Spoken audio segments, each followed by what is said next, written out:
a todos, bienvenidos a la primera semana de la apreciación de los métodos de reconocimiento de la fertilidad. Primero les pedimos una disculpa porque no pudimos, por problemas técnicos no pudimos empezar a las 7 en punto, pero ya estamos aquí para comenzar con nuestra primera sesión al lado del padre José Miguel Bartolomé González y de la señora Susana Cantú.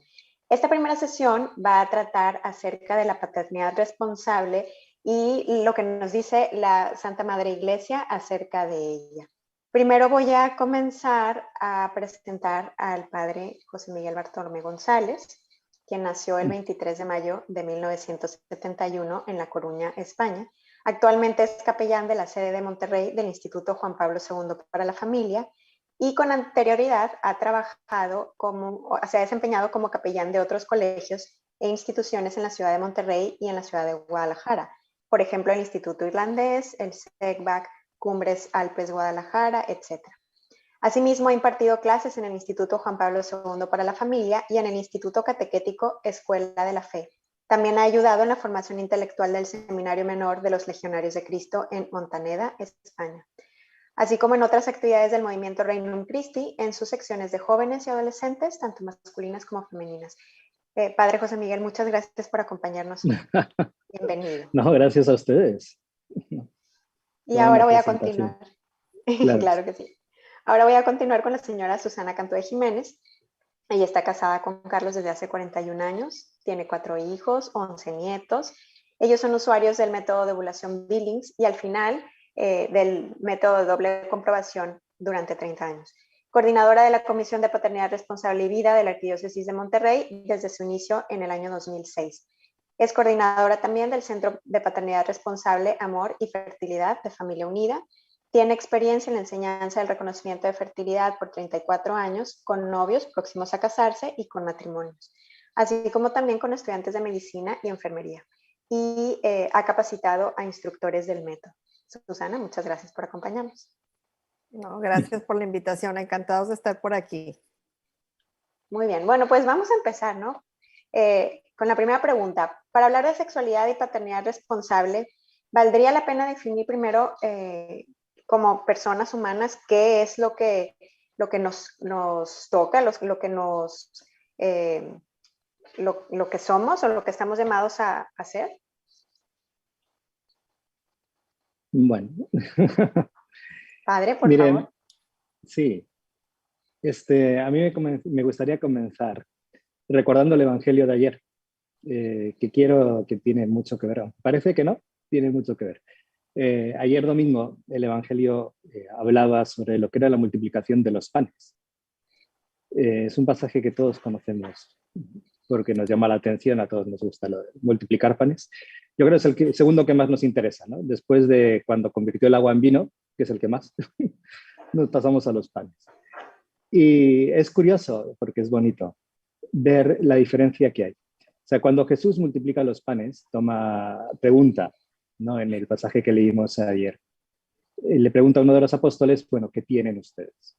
Y dice, bueno, pues hay un muchacho que tiene 5 panes y tiene 2 peces. Pero pues, si lo diéramos a todo el mundo, pues la cantidad de gente, las miles de personas, nadie puede comer. Y entonces lo distribuye. Y después, al final, recoge muchísimos canastos de pan y de peces. Cuando Jesús hace la multiplicación de los panes, no hace una multiplicación de los panes exacto de lo que se van a comer cada quien. Lo podría haber hecho. Podría haber hecho que todo el mundo comiese y al final no sobrase absolutamente nada. No, puestos a hacer milagros, puede hacer el milagro que quisiera. Entonces lo podía haber hecho así, pero Jesús no lo hizo así. Y en las bodas de Caná, igual, podría haber multiplicado el vino que fuera necesario, pero hizo una barbaridad de vino más, muchísimo más.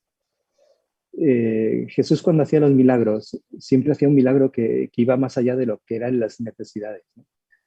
Y fíjese porque es curioso, siempre la multiplicación de los panes, el mismo Jesús y la Iglesia lo ha puesto en relación con el maná en el desierto, cuando Yahvé daba de comer también al pueblo de Israel en el desierto.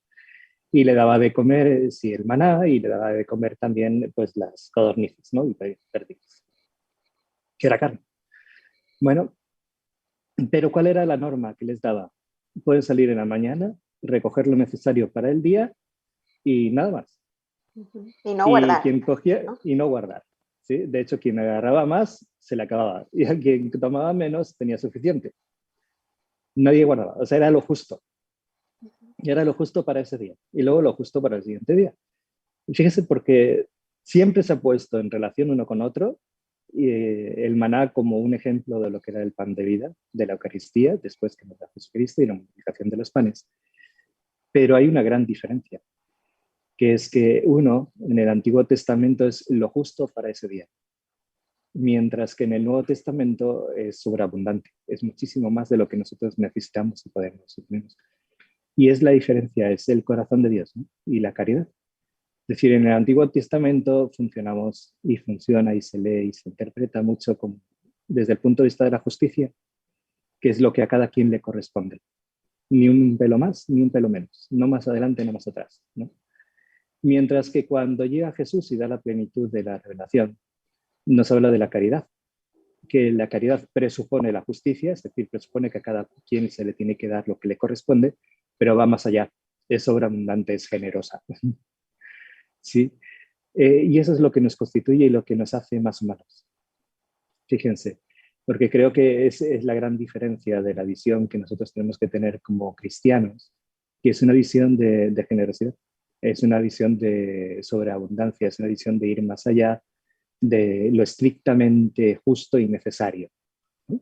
Es estar abiertos a todo eso, porque así es el corazón de Dios, es lo que nos imita, nos asemeja a Dios, ¿no? Y aquí lo quiero poner en relación porque creo que el contexto en el cual vamos a hablar quizás es bien importante para poder entender todas las demás preguntas y respuestas que vamos a dar. Y lo quiero poner en relación con la creación y Juan Pablo II cuando comenta en las catequesis sobre el amor humano, el momento de la creación. Cuando crea al hombre y crea a la mujer, es bonito ver que toma polvo de la tierra, ¿no? Toma polvo de la tierra, lo moldea y después le da su aliento divino, ¿no? Le influye su aliento divino y cobran vida. Es decir, ¿qué es lo que nos hace vivir? Pues el aliento divino que tenemos en nuestro corazón, en nuestras propias vidas, ¿no? Ese aliento divino, si Dios es amor, ¿qué es? Es un pedazo de amor. Ese Dios que está en nosotros, que Dios es amor, es nuestra capacidad de amar. Lo que nos da vida es nuestra capacidad de amar. Por eso la revelación de Jesús, cuando nos habla y pone al centro la caridad que va más allá de la justicia, lo que está haciendo es llevar a la plenitud lo que somos nosotros como seres humanos, no lo que nos da vida, que es el amor, el poder amar. Y ese amor siempre es generoso, ¿no? Entonces, quería poner, aunque me he alargado un poquito más para responder qué es lo que somos, ¿no? Pero en realidad eso es lo que somos. Somos seres humanos, criaturas hechas por Dios, pero que lo que nos da vida es un pedacito de Dios que tenemos, que es nuestra capacidad de amar. Y esa capacidad de amar proveniendo de Dios, pues es infinita. Y siempre va a sacar, y lo vemos y lo constatamos en nuestra propia vida millones de veces y en circunstancias. Estamos cansados, no podemos más, y de repente salen fuerzas. ¿Por qué salen esas fuerzas? Porque es nuestra capacidad de amar que da más allá de lo que nosotros a veces humanamente podemos pensar. Entonces podríamos decir coloquialmente que Dios no se deja ganar en generosidad, ¿no? Que No, Dios, jamás bueno, nos va sí. a dejar. No, no le podemos ganar en generosidad, lo podemos imitar en Exacto. generosidad. Sí. Porque también nosotros somos, en ese sentido, somos como dioses, ¿no? Porque tenemos ese pedazo de Dios, esa capacidad de amar. Y cuando amamos, imitamos a Dios, que es infinito. Muy bien. Sí, sí. Susana. Yo nada más quisiera, pues, nada más así como completar un poquitito que la persona humana está compuesto de cuerpo y alma, pero que lo que realmente somos como personas, pues es el alma, es el espíritu que hablaba el Padre, ¿verdad? Ese soplo de Dios, ese amor, que lo podemos expresar gracias a que tenemos un cuerpo. Entonces podemos hablar, podemos abrazar, podemos expresar lo que verdaderamente somos como personas, que es lo que no se ve, ¿verdad? Que es ese espíritu, esa alma que nos compone, que nos acompaña en todo nuestro actuar, ¿verdad? No hay manera de poder separar el alma y el cuerpo, porque pues bueno, sería el momento de la muerte. Entonces, todo nuestro actuar lo hacemos con estas dos componentes, ¿verdad? El alma y el cuerpo. Y por eso tenemos capacidades superiores que ningún otro ser vivo lo pudiera llegar a tener, que eso es la inteligencia, ¿verdad? La capacidad de razonar y la voluntad. Y por lo tanto, nos hace que seamos libres, ¿verdad? Todo esto, ¿verdad? Nos hace que podamos decidir entre qué es lo que nos conviene, ¿verdad? Entre el bien mayor que es para nosotros. Muy bien. Y además, pues sí, como decía el padre, nos hace capaces de amar. ¿verdad? Exacto, exacto. Muy bien. Bueno, entonces estamos diciendo, acabas de decir que la persona está compuesta de cuerpo y alma, pero son inseparables hasta la muerte, ¿verdad? Y entonces, ¿en qué parte de la persona se encuentra la sexualidad? ¿Dónde podemos decir que aquí está la sexualidad? ¿Alguno de los dos? Está en toda la persona. Es decir, miren, el pasaje de la creación es bien bonito, porque toma polvo de la tierra, es decir, somos materia, y nos da su espíritu. Y el polvo toma vida. O sea, no es la vida por un lado, el espíritu de Dios por un lado, ni es el polvo por el otro lado, sino es la unión de los dos lo que toma vida y lo que constituye al ser humano, ¿no?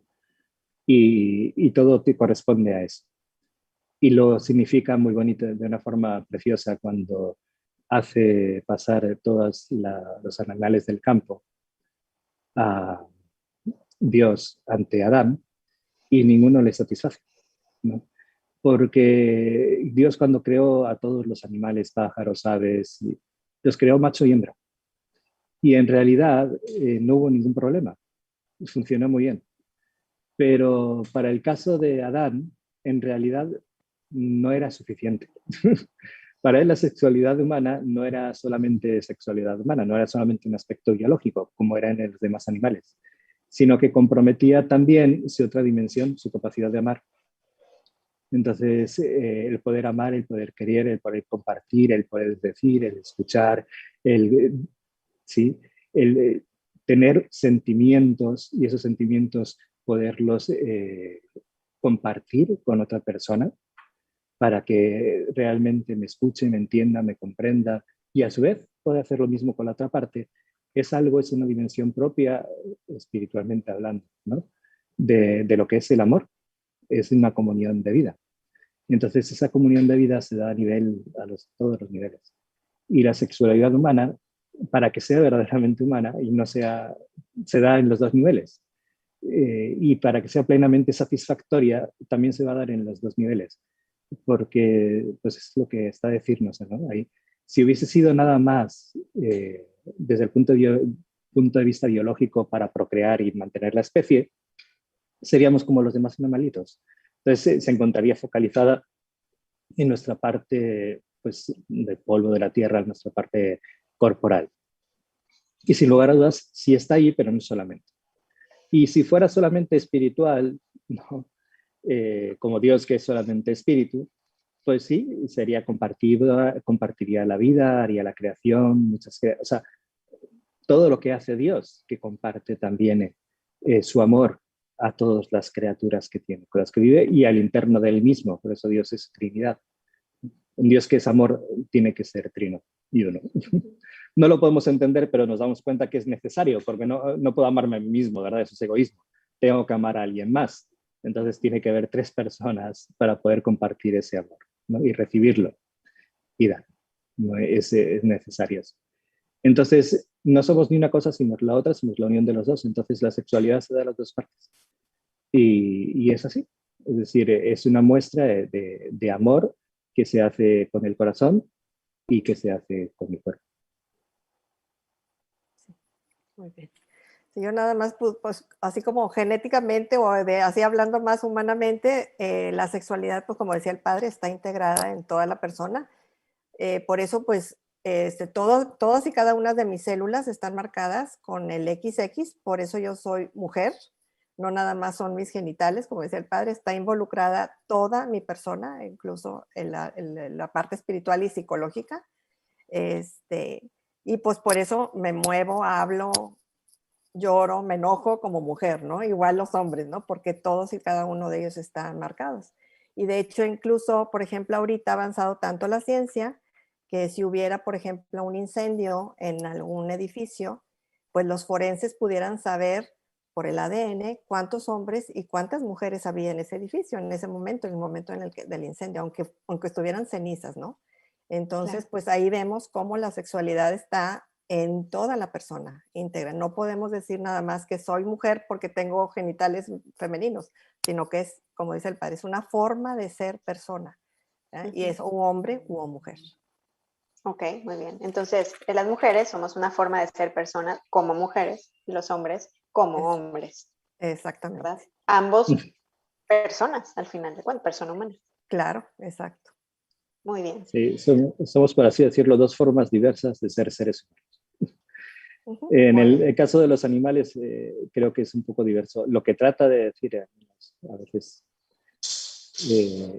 los seres humanos, los animales son macho y hembra. Es decir, solamente hay una manera única de ser perrito, gatito, lo que quieras. Es ser perrito, gatito. Y puedo ser macho o hembra, pero soy perrito o gatito. En el caso de los seres humanos, más bien, en realidad no es así. No somos macho y hembra. Hay una forma de ser humano, hay dos formas de ser seres humanos, una masculina y otra femenina, con apreciaciones diversas de la vida y formas de entenderla, de comprender y de vivirlas. Y entonces las podemos compartir con nuestra pareja, ¿no? Eso es lo que nos enriquece. Por eso cuando hablamos de que nos enriquece, en realidad nos enriquece. Porque al ser dos formas diversas de ser seres humanos, con la misma dignidad, con los mismos derechos, con las mismas obligaciones, eso sin lugar a dudas tenemos exactamente lo mismo. Pero Dios hizo dos creaciones. Creó al hombre, creó a Adán y luego creó a Eva, ¿no? Dos formas diversas para que podamos ser complementarios y para que pudiéramos amarnos. Como Dios es trino, ¿no? Igual, tres personas, bueno, también nos creó dos personas para poder, y la comunión que nace del amor de las dos personas. Muy bien. Claro, y son complementarios. Entonces, el hombre es complementario de la mujer y viceversa, ¿no? Por eso, pues bueno. Así es, uno enriquece al otro, nos enriquecemos mutuamente. Muy bien. Bueno, entonces, hablando de la sexualidad, ¿cuáles serían los fines de la sexualidad para los que fuimos creados? Porque, pues, si Dios nos creó, pues seguramente que nos creó con algún objetivo, ¿no? Sí, digo, es muy buena pregunta, excelente pregunta, porque nos recuerda una cosa, que es que la revelación es progresiva, ¿ok? La fe la conocemos nosotros, sí, pero Dios nos la va revelando poco a poco con el tiempo, conforme somos capaces de entender, ¿no? Durante mucho tiempo se hablaron de los fines del matrimonio, pero fíjese que hay un progreso bien bonito. En Pablo VI, cuando en la Humanae Vitae habla del principio de inscindibilidad, o sea, no podemos separar de estas dos dimensiones, ya deja de lado los fines y empieza a hablar del significado, porque es hermoso. O sea, es como lo anterior, ¿no? No quita los fines, claro que tiene un fin sí, de amor entre la pareja, sin lugar a dudas, un fin que es procreativo, por supuesto que sí, pero va más allá.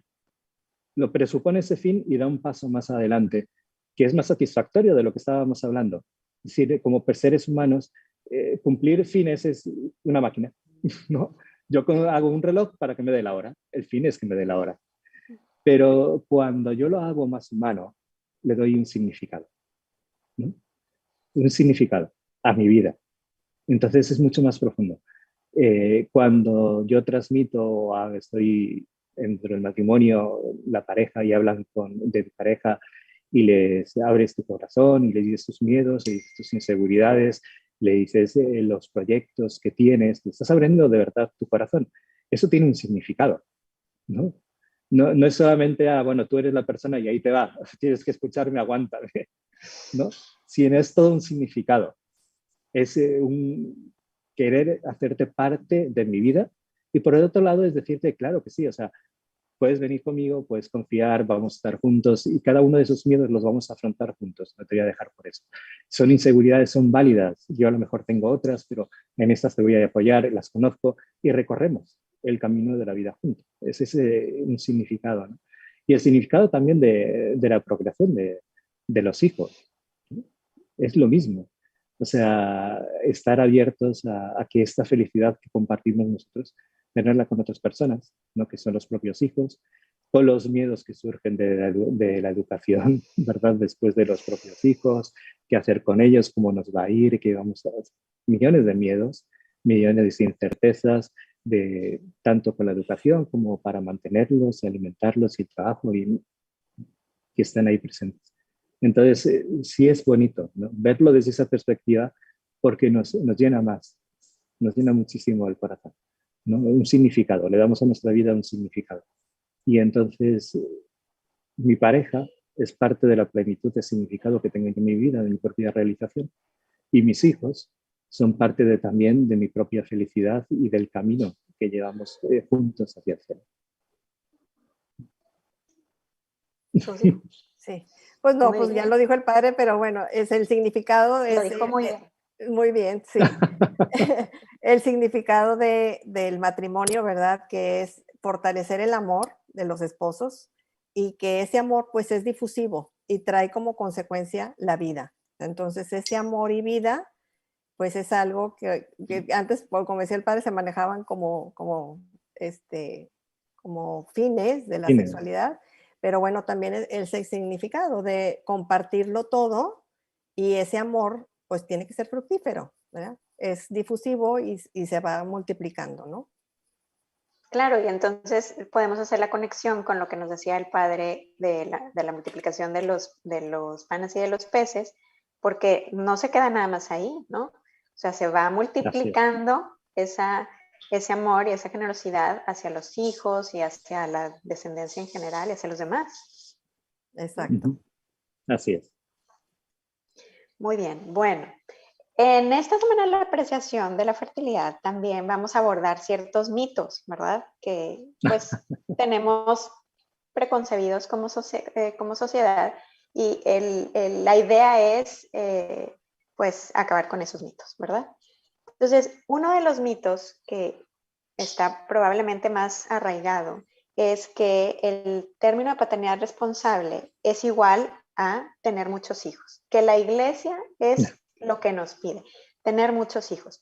Cuando tal vez se nos olvida que la iglesia ha sido de las primeras en el siglo pasado, bueno, hablando de 1968 con Humanae Vitae, con su santidad Pablo VI, ha sido de los primeros que ha abordado de una manera integral, pero además pues abierta y también desde la ciencia, estos avances, ¿no? En aquellos tiempos el avance de la píldora anticonceptiva. Entonces, padre, ¿qué nos dice acerca de este mito?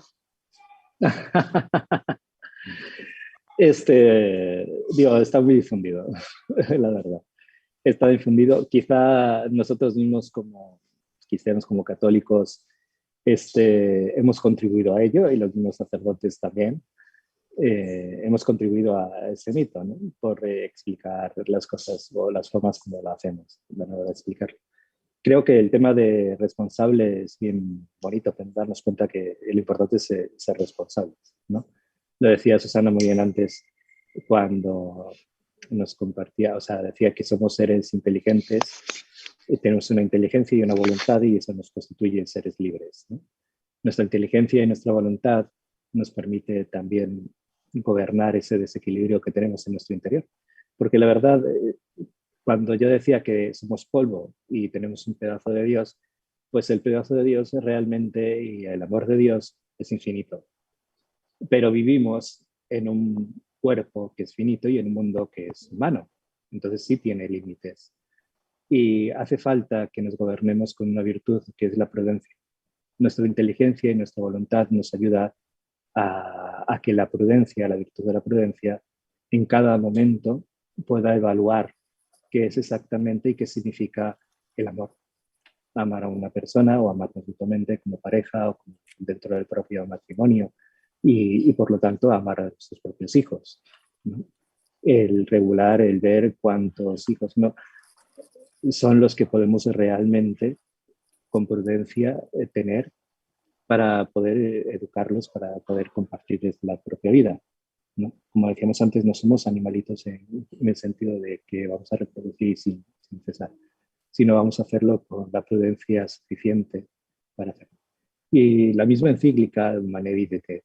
Lo que pasa es que, digo, se quedaron en un aspecto y dejaron de leer muchas demás cosas. Pero algo que dice es que, pues bueno, ni nadie se puede meter a discernir cuántos hijos tiene que tener una pareja y cómo tiene que ejercer su paternidad responsable la pareja, sino que es la pareja misma quien lo tiene que ver de acuerdo a su propia conciencia y a unos hechos objetivos, ¿no?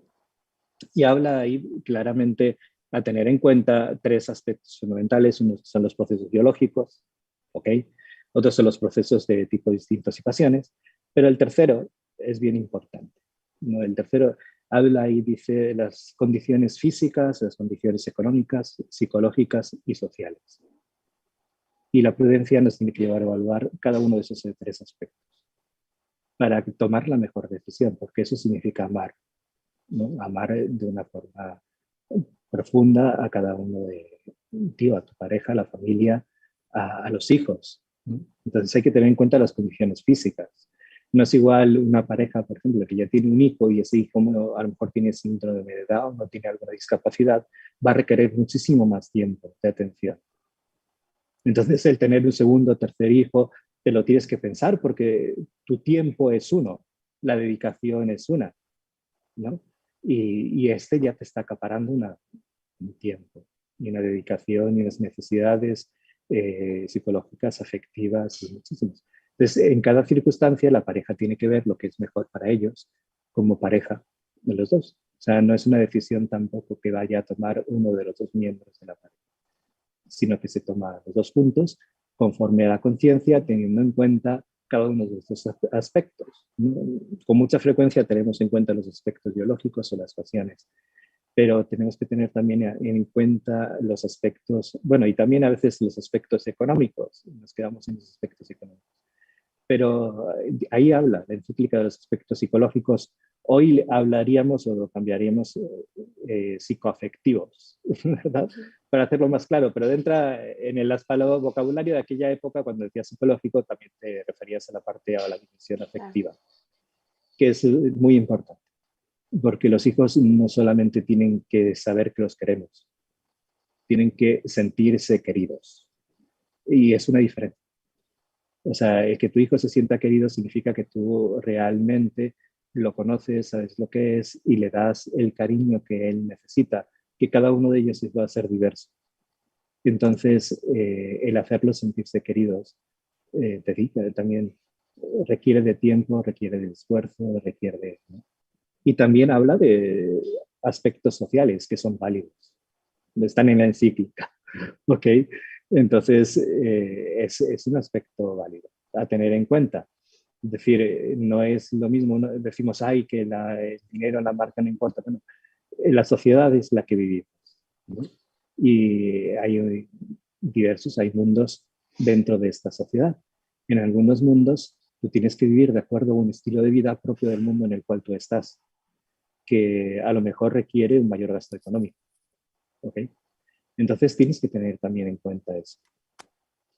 Son muchos aspectos a tomar en cuenta y después la pareja con la virtud, como decíamos antes, de la prudencia, evaluará, evaluará qué significa una paternidad responsable que es generosa con cada uno de ellos para darles lo mejor y lo que se merece cada uno de esos hijos.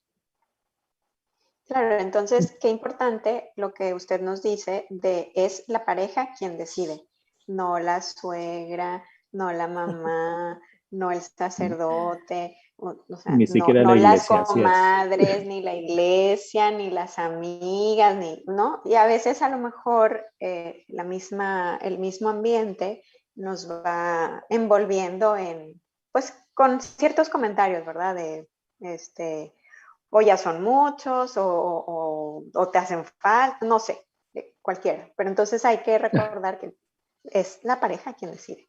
¿no? Y Así es. pues sí, también ser prudentes con los demás, ¿verdad?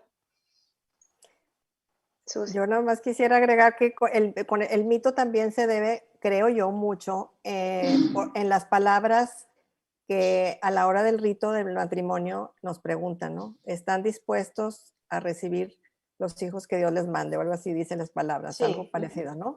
Entonces como que la gente piensa que pues así, irresponsablemente que te tienes que llenar, que la iglesia quiere, y pues no, para nada. Es más, Dios nuestro Señor desde la creación pensó en que no de todas las relaciones conyugales hubiera una vida, porque la mayor parte del tiempo las mujeres somos infértiles.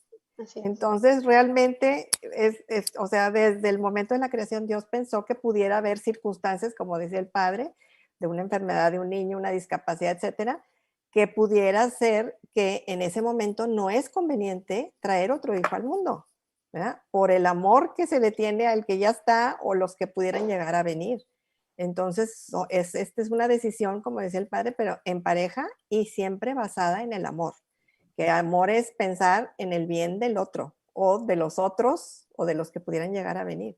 Es hermoso Claro. cuando piensas que es un momentito en el que pudiera unirse el óvulo y el espermatozoide y crear una nueva vida, pero es la oportunidad, darle la oportunidad a ese ser de ser para siempre.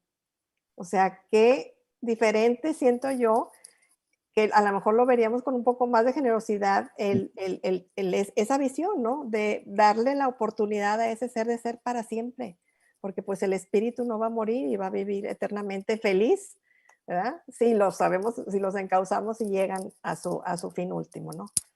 Entonces, Claro, nada y qué más bonito eso que estás diciendo, porque solo esa pareja puede engendrar a esa persona, ¿no? O exacto, sea, solo esa pareja tiene ese espermatozoide y ese óvulo que van a hacer que esa persona sea, ¿no? Entonces, exacto, nada más esa pareja tiene la oportunidad de contribuir a la creación con esa persona en específico, ¿no? así es. Y a veces a lo mejor pues se nos olvida y nada más así como que pues sí, un bebé, alguien más. No, es una persona más. ¿No? Es alguien único e Ujú. irrepetible, ¿verdad? Bueno, pues, ¿y qué pasa entonces con aquellos matrimonios que no pueden tener hijos? Otro de los mitos que también a lo mejor está arraigado, y este es, pues, un mito más viejo, es, yo creo que más bien del Antiguo Testamento, que decían que era un castigo de Dios el no poder tener hijos, ¿no? ¿Cómo están llamados ellos a vivir la paternidad responsable? Igual. Padre. Las cosas yo creo que no cambian, ¿no? Es decir, si nos fijamos en la multiplicación de los panes, eh, Jesucristo multiplicó muchos panes. Unos los comieron y otros no. No quiere decir, o sea, la generosidad está puesta ahí. A veces vienen los hijos o a veces no vienen los hijos, ¿no? Es un acto de confianza en Dios. Los hijos son dones, son regalos. Vivimos en una sociedad que eso nos cuesta entenderlo mucho, porque es una sociedad que nosotros la construimos. Incluso, en cierta forma, pensamos que nos construimos a nosotros mismos, y es verdad, nos construimos en parte a nosotros mismos, pero todo, ¿no? Entonces yo quiero tener todo y quiero lograr todo y me siento con muchos derechos, pero y con obligaciones, ¿no? Es una sociedad hecha con mucha justicia, ¿no? O sea, en ese sentido, en el sentido del derecho y de los abogados, cada vez un poquito más. Este, pero en realidad es un don y es un regalo. Y esa dimensión de los dones y los regalos la vamos perdiendo. La educación durante mucho tiempo se vio como un regalo que tus papás te pueden dar y que se esfuerzan para darte y luchan para que tú lo tengas. Y luego es convertido en tengo derecho a la educación. Y luego teníamos otra cosa y vamos convirtiendo las cosas en derechos de las personas. Y llega también el momento a veces en el que pensamos que tenemos derecho a tener hijos. Son un regalo, es un don, es algo que nos Dios nuestro Señor nos da. Y lo aprovechamos. Como la salud. No tengo derecho a la salud. O sea, Es un regalo, es un don que tengo que conservar y busco conservar y lo deseo y me preocupo por él. Pero va más allá, es un regalo, la salud, ¿no? La vida es un regalo que Dios me da. Y los hijos es un regalo también. Entonces, cuando cambiamos un poco la mentalidad y lo vemos así, en realidad una comunión de vida y de amor es el cariño que se tiene en la pareja, ¿no? Esa pareja entre los dos. Los hijos, de hecho, no forman parte de eso. Sí, momentáneamente, pero con el contrato matrimonial, estrictamente, es entre la pareja que se casa. Los hijos están de paso, ¿no? Están de paso. Están ahí, que a veces son parte de tu vida, te llenan, te realizan, pero llega el momento en el que si hacemos bien las cosas, ¿verdad? Ellos también tomarán su propio camino, como lo hicimos nosotros en nuestro momento. Formarán su propia familia y se repetirá, ¿no? Pero la pareja se queda, ¿no? La pareja se queda y siguen siendo igual de familia que antes. Aunque sus hijos ya no, siguen perteneciendo a la familia, pero de otra forma. O sea, porque ellos ya tienen sus propias familias, ¿no? Entonces salieron de ese núcleo familiar, se quedaron los dos y siguen siendo la misma familia que antes, ¿no? Entonces, a veces cuando sucede que pues, no se pueden tener hijos, eh, cuesta aceptarlo y lo entiendo porque es una dimensión que quieres tener ahí, quieres sentir que esa dimensión humana de dar y donarte a un hijo y verlo crecer y acompañarlo durante toda su vida es algo que nos realiza plenamente y el quererlo y desearlo es algo bueno en sí mismo, claro que sí. A veces ese don se da, a veces no se tiene ese regalo, pero no por eso somos menos amigos. Claro, y la adopción, bueno, es un camino, ¿verdad? Generoso también para Claro. vivir Sin lugar a ese dudas. O anhelo. sea, hay otras, sí, hay otras opciones como puede ser la adopción, sin lugar a dudas. Sí. Pero hay quien toma el camino de la adopción, hay quien no lo toma, y es así. O sea, no por eso. O sea, no es que te tienes que sentir obligado ni siquiera a adoptar a Ujú. otro niño, ni sentirte mal porque no lo quieres hacer. En realidad, si es una dimensión en la que a lo mejor te puedas sentir que te falta algo, pues es normal, es lógico, es parte de ese corazón que tenemos, pero no por eso son menos familiares que las otras que se tienen. Susi, Sí, pues ¿quieres yo nada agregar más, algo? bueno, como decía el padre, estoy totalmente de acuerdo que es un don, es un talento, ¿verdad? Y que pues no todos tenemos los mismos talentos. Habrá algunos que no, muchas veces no lo entendemos, ¿verdad? Pero pues bueno, Dios nuestro Señor sabe más que nosotros. A lo mejor les tocará a algunos esa cruz, que es una cruz pesada, pero hay muchas formas también de hacer que su amor sea fructífero, como los sacerdotes. No tienen hijos y son padres de muchos, ¿sí? O sea, en el ayudar, puede ser en un apostolado, educación, con sobrinos, con la propia familia. Hay muchas maneras de hacer ese amor fructífero, ¿verdad? Y de sentir pues esa satisfacción, ¿no? Pero no, no necesariamente con hijos, ¿verdad? Y pues más que nada eso. Claro, y qué importante porque a veces decimos, es que cuando una pareja va a tener un hijo, decimos, ya van a formar una familia. Pues no, en realidad formaron una familia cuando se casaron, ¿verdad? O sea, un matrimonio es una familia y a veces Exacto. pues no lo vemos así, ¿no? Hasta que vemos a la familia cuando ya tienen hijos, cuando, bueno, a lo mejor hay que cambiar también entonces esta definición de la pareja, el matrimonio es una familia, ya es una familia. Así es. Bueno, pues entonces ahora vámonos al otro lado, ¿no? ¿Qué pasa entonces cuando una pareja decide casarse o se casa pensando en no tener hijos, voluntariamente? No, no estoy diciendo que no puedan, sino que voluntariamente deciden no tener hijos. Y así nos vamos a casar. Yo no quiero tener hijos, pero me voy a casar. Que últimamente, pues, es común. Muy buena pregunta, muy buena. La verdad es que quizá la pregunta de fondo más, o sea, quizá no hay una respuesta para eso. Más bien tienes que preguntarte o que se pregunte esa pareja que habla así, ¿por qué no quieren tener hijos? ¿No? O sea, ¿cuál es el motivo de fondo del no querer tener un hijo?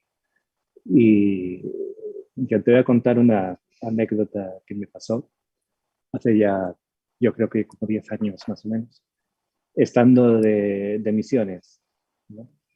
Estaba de misiones en el Estado de México, en la sierra, y acompañaba a un grupo de niñas, bueno, niñas ya, jovencitas, ¿verdad?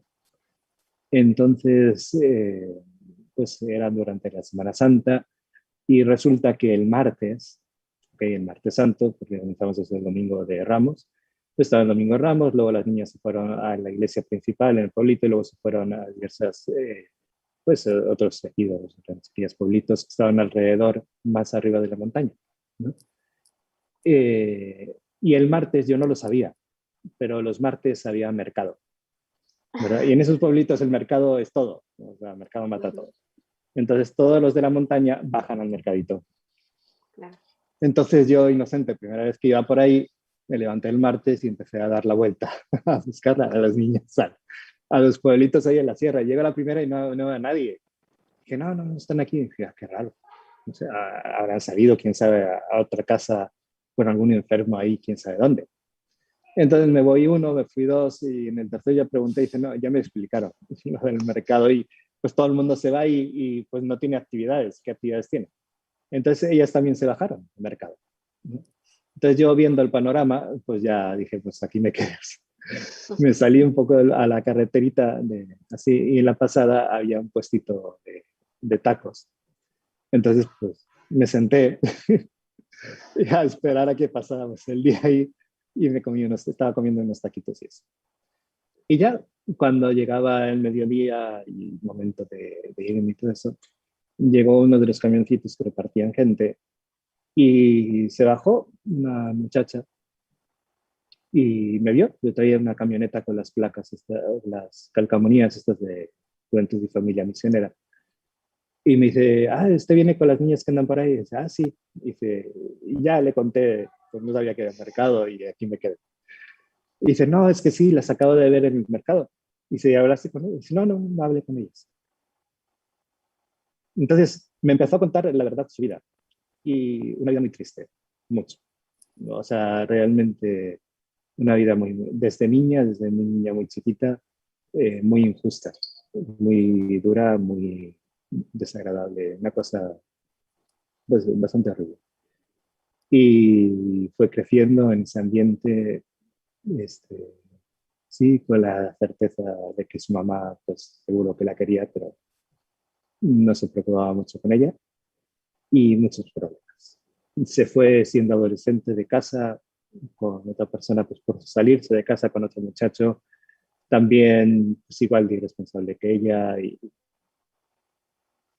mala relación, mala experiencia, todo un desastre. Y luego pues, fue creciendo y digo, era joven, ¿no?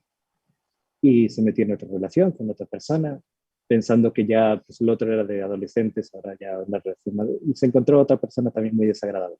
No, no, es una vida muy difícil. Y había roto la relación, acababa de romper la relación con esa persona y justo después de haber roto con esa persona, se da cuenta que está embarazada. Y estaba, digo, en esa época en el Estado de México ya habían pasado la ley del aborto, la acababan de pasar hacía no mucho. Y ella había decidido que iba a ir a abortar y tenía fecha. O sea, tenía la fecha ya para hacer la revisión. Había hecho una primera revisión y iba a hacer no sé qué otra. Y después ya tenía el aborto. Y su razonamiento, la verdad, era muy comprensible. Ella dice, yo es que la verdad, para la vida tan espantosa que yo he tenido, no se lo deseo a nadie, absolutamente a nadie. Y yo tener un hijo para que sufra lo que yo he sufrido, las humillaciones, las vergüenzas, las injusticias, el dolor por el que yo he pasado, la verdad es que no lo quería. O sea, yo no quiero eso para mí. Dice, pero ahora que estuve abajo en el pueblo, las vi a ellas, ¿no? Porque como van con su playera blanca y su rollo, y vi que eran felices. Y vi que me di cuenta que también en la vida también puedes ser feliz. O sea, no toda la vida es como la mía, de horrible, sino que también es feliz. Y lo puede ser. Entonces había decidido, ok, cambiar de opinión. Había cambiado su opinión y tener el hijo. Y nadie habló con ella. Entiéndeme que no habló con ni una sola de las muchachas, no habló absolutamente con nadie. Solamente las vio en el mercado, que estaban ahí viendo las cosas como cualquier mujer está viendo las cosas, ¿no? Ve que se le antoja, que no, que le pone la vasijita, la no sé qué, el recuerdito, el estar disfrutando de la vida y el verlas disfrutar de la vida fue lo que a ella le hizo cambiar, literalmente de parecer. Es decir, sí, mi vida ha sido muy difícil, pero yo puedo hacer que la vida de mi hijo no lo sea. O sea, y que él goce de la propia vida. Entonces, ¿por qué la pregunta que yo hago es, o sea, que me hacías antes de, bueno, una persona que no, decide no tener hijos, pues tienes que preguntarte por qué. ¿Por qué no los quería tener esta mujer, esta muchacha? Porque sí, es verdad, una vida así horrible. Yo también me lo pensaría, meter a un hijo a sufrir todo lo que ella había sufrido. Claro que no se lo deseas a nadie, a ninguno, ¿verdad? Este, entonces la pregunta de fondo a hacerte es, bueno, ¿por qué te casas y decides no tener hijos? Es decir, ¿qué es lo que te está llevando? No creo que sea verdad, ese es un caso, yo te pongo un caso que me sucede, Claro. que es un caso extremo, ni todas las personas que deciden, dicen, se casan y dicen, ay, no quiero tener hijos, no es por esa misma razón. Hay razones variadas. Entonces tienes que hacerte la pregunta, bueno, ¿cuál es la razón que está detrás de esto? Y tratar de darle una respuesta, porque en ese sentido casi siempre vamos a encontrar un motivo, un miedo, una inseguridad que está ahí latente, pero que solucionándolo, ¿no? Entonces ese deseo de traer un hijo cambia, ¿no? También de un amigo mío de hace mucho tiempo, de la infancia, digo, estaban casados y no tenían hijos, ¿verdad? Y llevaban no sé cuántos años sin hijos y son ellos muy felices. De repente, por un motivo así, decidieron tener un hijo. No se imaginan. O sea, tuvieron el primero y su respuesta fue, ha cambiado mi vida, soy la persona más feliz, o sea, pensábamos que iba a ser otra cosa, que no sé qué, no. Y ya estaban pensando en el segundo, ¿no? Después tuvieron el segundo también, o sea, porque era una felicidad enorme, ¿no? Entonces, yo me acuerdo, es así, hay miedos antes, hay inseguridades antes. También recuerdo otro caso muy bonito, si quieren, de una vez que llegué pues, al hospital, acababa de dar a luz una, una mujer, estaba con su marido, ella y parte de su familia, y yo la verdad llegué demasiado temprano, porque estaban ahí y le acababan de mandar al parto prácticamente y estaban a punto de traerle el bebé, todavía no se lo habían traído. Digo, se lo dan ahí, pues lo bañan, todas esas cosas y luego te lo traen, ¿no? Todavía no se lo habían traído. Y entonces cuando se lo trae, ya por fin se lo trae, le toma y se queda ella absorta, ¿no? Cargando al bebé y le dice al otro madre, dice, ¿has visto qué bonito es? Dice, ay, qué guapo es. Dice, ¿has visto lo bonitos que me quedan? Y el otro dice, sí, claro, sí, te quedan muy bonitos. Dice, quiero otro. Y el marido casi se desmaya. Pero acababa de dar a luz. O sea, entiende de que acababa de dar a luz. Yo estaba pensando en el siguiente, por lo hermoso que es el llegar, en ese momento, ¿no? En el cual llega mi hijo. Sí, además, yo entiendo, padre, que cuando van con esa actitud, no reciben el sacramento, o sí se recibe el sacramento. Ah, es decir, sí, ¿No? es una condición. Es una condición válida, lo que pasa ¿Verdad? que hace inválido el matrimonio. ¿Okay? Exacto. Sí lo hace inválido porque es parte esencial del matrimonio. Lo que pasa es que, en principio, al menos en la diócesis de Monterrey, eso nunca va a ser factible, porque existe la presentación 6 meses antes. Entonces, la presentación en muchas diócesis y en algunos momentos, algunos lugares, es un trámite bastante formal, bastante trámite que pasa. Aquí existe un cuestionario bastante exhaustivo. Se me hace muy acertado, muy prudente por parte de la pastoral familiar el que esté. Y se le va a preguntar a la pareja, a cada uno de los dos, por separado y bajo juramento, si están dispuestos a tener hijos. En caso de que no estuvieran dispuestos a tener hijos, bueno, pues se hace esta reflexión, es decir, bueno, ¿por qué? ¿Cuál es el miedo? ¿Cuál es la inseguridad? Entonces hace falta que aunque haya miedos, inseguridades, haya un mínimo de apertura a tener los hijos. ¿Okay? Ese mínimo de apertura tiene que darse para que después te puedan aceptar el día, 6 meses después que va a ser tu boda. Si en ese momento ese mínimo de apertura, pues simplemente no se va a ir más no va a ir adelante, ¿no? Ok. Sí. Claro. Pero bueno, quedaría, digamos, antes, o sea, el tema quedaría zanjado antes en el cuestionario, Sí. En esa presentación. Claro. Para no llegar Eso sí, ¿no? Y también le vas a preguntar qué entiendes tú también por ser fiel, ¿verdad? Claro. Para que no te encuentres después con otras cosas. Son causas de nulidad y se dan muchas nulidades matrimoniales también por ese motivo. Es decir, es muy común, sobre todo en una sociedad como México, pero no solo, en todo el mundo. Sí, Cuando tienes una visión un poco más machista, de la definición de ser fiel es que nada más tengo una mujer, pero si otra se cruza en el camino, pues yo soy hombre, ¿verdad? No, a ver, no me debes, si tú eres hombre y dices que no, se acabó. No, que eso no es la idea de ser fiel, ¿no? Entonces también es qué idea tienes de ser fiel y se aclara qué significa ser fiel y qué significa que es para toda la vida, ¿no? Son elementos esenciales al matrimonio. En la presentación se abordan. Está muy bien hecho por parte de la pastoral familiar de aquí en Monterrey. Está muy bien, con mucha experiencia y muy atinado. De tal forma, la idea no es que el matrimonio no llegue a, esa pareja que tiene alguna dificultad en esos aspectos, no es que no se lleguen a casar, sino que salga a tiempo para poderlo hablar, para poder solucionar esos miedos, esas inseguridades que hay, y que cuando sí se casen lo hagan de una forma válida. Claro. O sea, podemos decir entonces que más bien, porque es muy hombre, es fiel, ¿no? O sea, sería una característica del hombre, de su masculinidad. Y de la mujer, o sea, porque somos seres humanos y tenemos inteligencia y voluntad, somos fieles. Así es.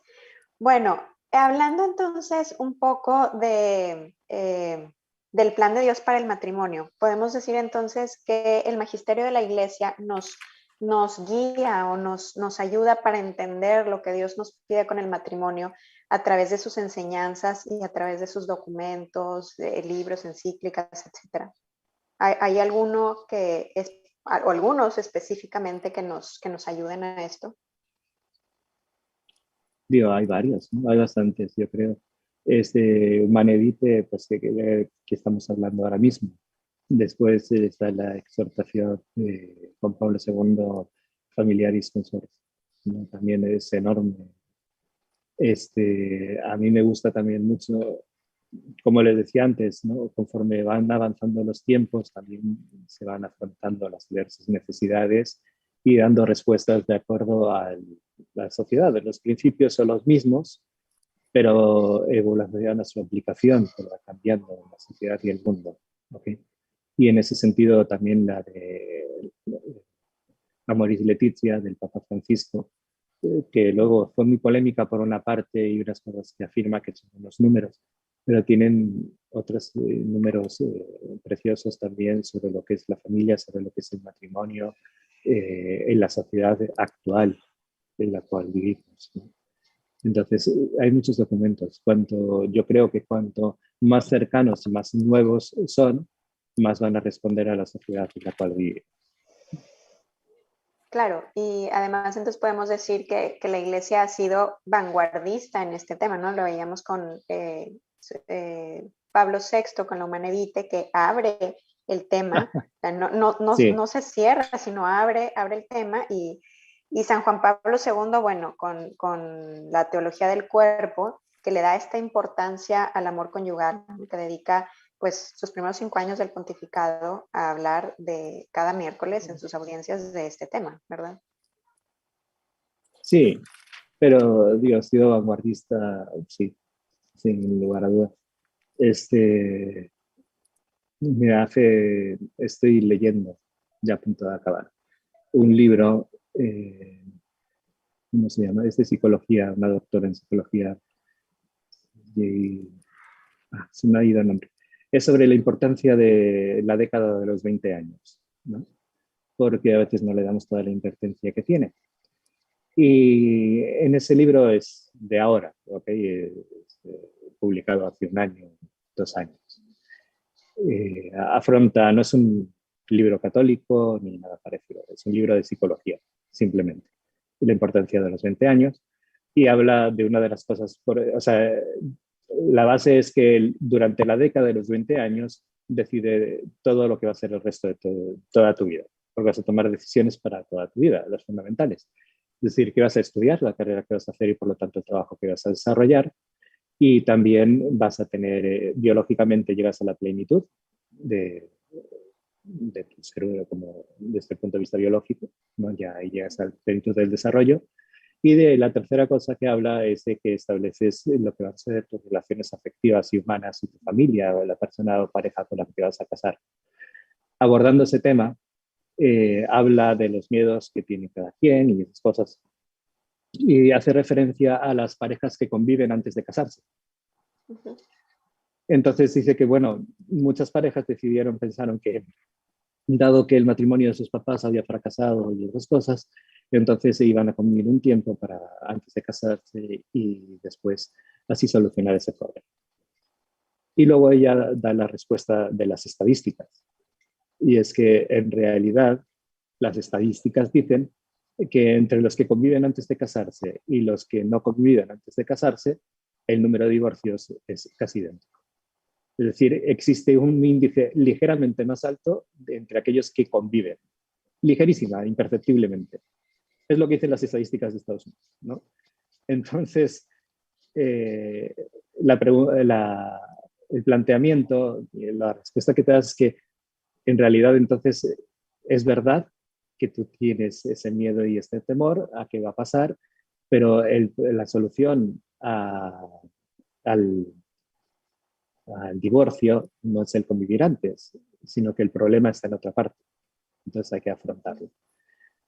¿Por qué traigo a colación esto? Porque en realidad creo que cuando la Iglesia habla de muchos de sus principios, también en este caso de todo lo que es la apertura a la vida, del matrimonio, de la paternidad responsable, son principios sí vanguardistas, pero son principios de toda la vida.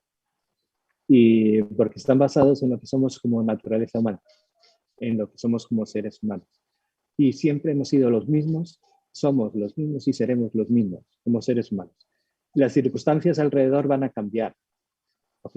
Los problemas en el matrimonio siempre van a existir. La infidelidad va a existir. Que los matrimonios que se rompen van a existir.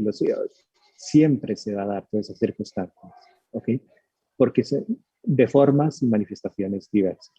Pero los principios, esos siempre van a ser los mismos. Entonces, cuando basamos el matrimonio, como decíamos antes, en una comunidad de vida y de amor, cuando tenemos un proyecto común que construimos entre los dos, pues es difícil que haya infidelidades. Porque pues estamos parte puede ser el hombre o la mujer más bonitos o atractivos del mundo, que o sea, yo ya estoy satisfecho en cierta forma, porque tengo esa comunidad de vida, de amor con esa pareja. No eres infidelidad. Y puede llegar la enfermedad o lo que sea en la propia vida, que no lo voy a abandonar, porque ¿qué sería de mi vida sin mi pareja? ¿No? Lo vemos a veces en los pueblitos, es curioso. Esas personas ya mayores, son viejitos, viven, los dos están sanos, y de repente uno de los dos por algún motivo muere, y a los meses muere el otro. Y no hay motivo, no hay razón, simplemente es que la vida de uno era la vida del otro. Era una comunidad tan profunda que se hace así. Es decir, ¿qué hago yo sin el otro? ¿No? Es igual, o sea, ¿qué hago yo sin mi pareja? ¿Qué hago yo sin mis propios hijos? O sea, ese es el principio básico, ¿no? Afrontando ese principio, los demás pues van cayendo solitos. ¿Es innovador? Pues podemos decir que sí, pero es el de toda la vida también, ¿no? Porque no hemos cambiado. Sí, yo No nomás, sé si respondí o me fui por otro sitio. No, sí, claro, y además, bueno, de una manera muy bonita. sí, yo nada más decir que pues la iglesia como madre, ¿verdad? Es una fiel intérprete del plan de Dios, lo que tú decías, ¿verdad? No es así como que prohibiciones o que no hagamos esto, no hagamos eso. Es un camino que la iglesia sabe que es para nuestra felicidad y nuestra plenitud. ¿Verdad? Entonces, como decía el padre, un hijo que llegó y que dicen es que no, ya quiero otro, o sea, es precisamente lo que la iglesia sabe. Como madre, que a veces una mamá ve que el niño agarra, no sé, un cuchillo que se puede cortar, pues el niño no ve el peligro, pero la mamá luego se lo quita. Bueno, pues lo mismo sucede, la iglesia nos marca un camino, ¿verdad? Nos invita a seguir un camino, pero es precisamente para evitarnos problemas y para que seamos más felices y más plenos. Claro, y al fin de cuentas, bueno, pues somos libres, ¿no? O sea, no es una, son unos, es un camino, como dices tú, pero pues es una decisión de cada persona, ¿verdad? Claro, O sea, Sí, no nos obliga, por así decirlo. O sí, sea, pero mira, es como ¿verdad? la educación de los padres con los hijos. Yo sí veo a veces lo que es el pecado. Un niño chiquito, es verdad, porque a un niño chiquito no le puedes dar toda la explicación de que si el Claro, cuchillo que para aquí y para allá. Le dices no y se acabó. se lo ¿Sí? quitas, claro, es Se lo claro. cierto. quitas y puede llorar, puede patalear. No, y está prohibido que tú toques un cuchillo y no sé qué más. Y se lo prohíbes. ¿Por qué? Exacto, Porque se va a lastimar. exacto. En cierta forma, Dios así actúa, es un padre con nosotros que Ujú. somos sus hijos. Y si el pecado no es porque sea pecado, sino porque es algo que nos daña a nosotros como seres humanos. Ujú. El mentir, el robar, son cosas que están mal porque nos lastiman. Es verdad que cuando somos chiquitos vamos a aprender los 10 mandamientos y te vas a decir y todo es pecado. Pero la educación de un padre con su hijo no es que nunca jamás en la vida tome el cuchillo, sino que lo haga de una forma responsable y lo Claro. use para lo que corresponde, Ujú. ¿no? Entonces, ese es el gran reto que tiene la Iglesia. Es decir, que no solamente diga, oye, es pecado usar métodos anticonceptivos, es pecado no sé qué. No, es que como ser humano, si quieres llegar a la plenitud de tu felicidad y de tu realización, y el camino a seguir es este otro, aunque parezca que no es así, pero empiezas a recorrerlo y te vas dando cuenta de esa plenitud, de esa felicidad tan profundo que se tiene. Y esa es la labor educativa. Al final, que tome la decisión, pero no porque sea pecado, no porque mi mamá me prohibió agarrar un cuchillo, sino porque yo soy consciente de la forma correcta de usar ese cuchillo y mis papás descansan porque saben que pueden tener el cuchillo, la pistola, lo que sea que esté ahí, que voy a hacer el uso Sí, no, correcto no. de ello. Claro, y no me voy a Ese es el dañar a reto. mí ni a los demás, ¿no? Así es, ese es el reto. Es decir, cuando la Iglesia habla de estos pecados o de estos límites, no lo hace porque sea ponernos límites porque te quiero fastidiar la vida, Exacto. sino porque en realidad me gustaría explicarte cómo poco a poco puedes ser más feliz por ese otro camino, que es el que te lleva a la felicidad plena y a la realización auténtica. Bueno, pues prácticamente me contestó la última pregunta que yo tenía aquí, que cómo entonces podemos hacer para vivir ese plan de Dios en el matrimonio, o sea, qué necesitamos para vivirlo y para difundirlo. Entonces, si quiere ampliar un poquito la respuesta, no solo una educación o educación en casa y donde más, formación. eh, Miren, a mí me gusta mucho, la Iglesia tiene una gran sabiduría en la liturgia. En el rito del bautismo es muy bonito todo, ¿verdad? Y todo el mundo está viendo al bebé feliz, extasiada la mamá con su bebé, y los demás pueden viendo a ver si llora o si no llora. Ya. Pero al final del rito, el sacerdote hace una bendición al papá, primero al papá, y luego se hace la bendición a la mamá, y después a toda la asamblea, y luego ya nos vamos, ¿verdad? Es una bendición solemne. Y en la bendición del papá es bonita, porque dice que seas el primero que de palabra y de ejemplo. vivas. Yo creo que esa es, la verdad, la forma mejor de educar, sin lugar a dudas, ¿no? Sí hay que educar de palabra porque hay que decir y expresar las cosas, pero cuando me ven a mí feliz y realizado en un matrimonio vivido de esta forma, esas palabras cobran autenticidad, ¿no? Si no, pues es simplemente teoría en el papel a la cual yo no me voy a lanzar. Entonces, creo que esa es la mayor labor. La labor es, sí, tratar de educar, los papás de educar a sus propios hijos en estos principios, tratando solo de explicar, pero el ejemplo de la propia vida, no solamente porque lo he vivido y pues ya lo hice así, sino de la satisfacción que comporta. Porque si te digo, este camino te va a hacer más feliz y yo los veo amargados, pues no me lo creo mucho. Pero si realmente muestro que es una comunidad de vida, de amor plena, donde hemos logrado esa compenetración tal de corazones y esa complementariedad, lo veo y me lo creo, porque lo estoy viendo, ¿no? Participo de Y ello. además lo quiero repetir, ¿no? O Así sea, lo es, quiero vivir yo también. así es. Susi. Así es. Pues es básicamente, yo decía que pues el amor auténtico, pero como dice el padre, no nada más de palabras, sino de ejemplo, de que lo vean, que es posible, que aunque es un camino a lo mejor que implica un poco de disciplina, etcétera, pero que es posible, porque el amor pues todo lo puede, el amor sabe esperar, el amor se sacrifica por el otro. Entonces pues yo digo que la clave está en eso, en enseñar a amar verdaderamente a los hijos y a la gente alrededor para que pues, se pueda llevar pues, este camino, ¿no? Que nos ofrece la iglesia. Pues bueno, muchísimas gracias por respondernos todas estas preguntas y ampliar nuestro entendimiento en la paternidad responsable. ¿Alguna idea o consejo final que quieran dar a quien nos está escuchando? Pues yo creo que ya me adelanté, ¿no? Predicar con el ejemplo y con la propia vida, creo que eso es lo que nos hace auténticos a los cristianos, ¿no? Y lo que necesitamos. Y bueno, me gustaría una última reflexión al respecto, porque a veces pensamos que la autenticidad es perfección y nos equivocamos. ¿Ok? Ser auténtico significa ser seres humanos. O sea, no ser perfectos, no es lo mismo. Es que me esfuerzo por hacer las cosas bien y que a veces me equivoco y trato de hacerlo. Esa es la autenticidad, es sincera. Y el que es sincero es que nunca lo hago, o sea, también me equivoco. Y cuando muchas veces, el 90-99% de las veces las hago muy bien, pero habrá un 5-10% de veces que me equivoco.